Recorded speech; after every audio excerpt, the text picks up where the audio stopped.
Yes. Yeah, it looks like they're ramping up. Let's take a break, Ava, and we're going to come back and we'll pick it up there and what you think the ultimate goal is. I mean, this stuff is, for people who haven't been paying attention, China has been building artificial islands in the South China Sea for years now, and we've done nothing about it.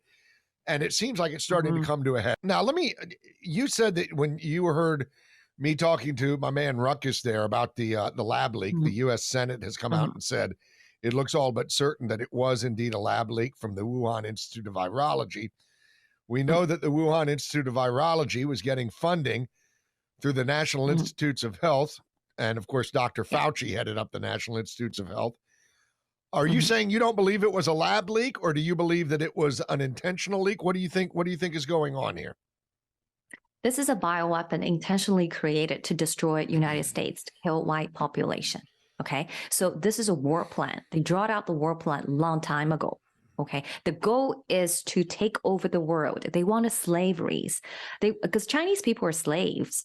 Okay, so if people don't get that, understand, you need to look at the concentration camp. You need to look at the sweatshop in Apple. Okay, who are working in the Apple factory? They have 300,000 people living and working in the factories, and they're like a caged animals. Okay, so this is a modern slaveries, and they want to turn the entire world into the slave camp. Okay, so they're coming for you.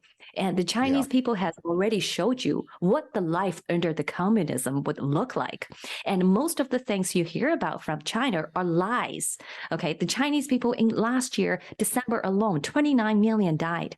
You never heard that number anywhere. But intel from the whistleblower movement and from New Federal State of China, those are freedom-loving brothers and sisters I just mentioned. They risk everything to give us the intel. They tell us what's happening inside. That's why Miles Guo would be able to lay hands on this highly classified documents in 2017 about the 13579, wanted to stop the darkness coming to the human race. And guess what? Why I'm saying that